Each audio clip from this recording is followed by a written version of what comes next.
Joining me right now, Senator Bernie Sanders, an independent from Vermont. Sir, it's good to have you here, and I want to get your first reaction to this ruling yesterday. Edward Snowden coming out saying that he has been vindicated by this ruling. Do you think it's a vindication for him? Well, all I can say is that I very much welcome the judge's ruling. No question to my mind that what the NSA has done is unconstitutional. I voted against the USA Patriot Act. We've introduced legislation to curb what the NSA is doing.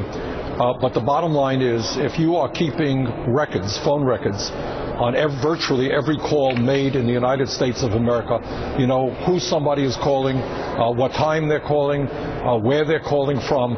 It is very hard for me to imagine that this is not a clear violation of the Fourth Amendment of the U.S. Constitution. So what I believe is we have got to be vigorous in protecting the American people from a terrorist attack. That's very real.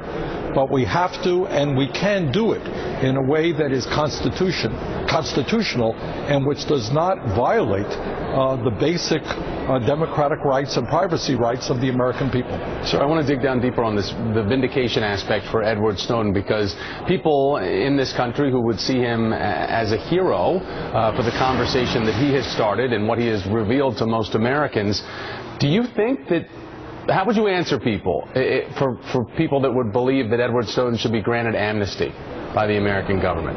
Well, first of all, I think his revelations are enormously important, and I think the American people are stunned about what they have learned in the overreach of the intelligence agencies, mostly the NSA, into the privacy of our own lives.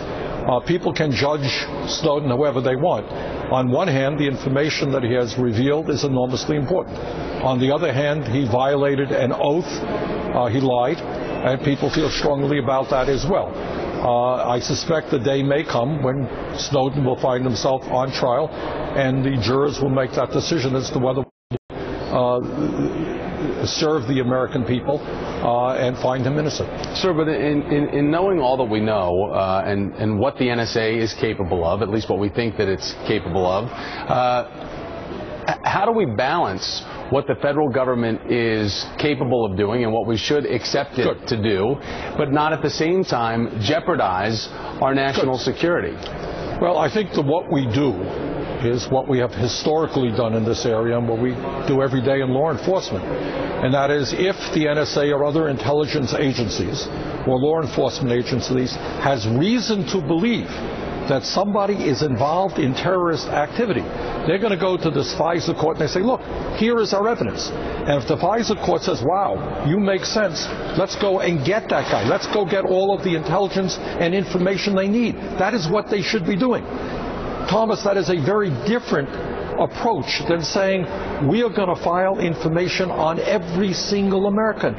We're going to be getting into your emails. We're going to be getting into the websites that you visit, because it kind of makes us a safer country. Yeah, it does. But it doesn't make us a free country. And as a nation, we're going to have a real conversation about what freedom is about. And to my mind, freedom is not about the United States government or, by the way, corporate America getting into everything that you do, every website you go to, every email that you send. That's not freedom. That is not what the Constitution of the United States is about. So bottom line, yes, I believe we've got to be strong and vigorous in protecting the American people from the very serious threats of terrorism. But I think we can do that without undermining the Constitution of the United States. Senator Bernie Sanders of Vermont. Sir, thanks so much. I appreciate you making time for me. And this conversation, it leads us to our big question for you today. Is Edward Snowden vindicated by a judge's ruling that the NSA's data collection program is likely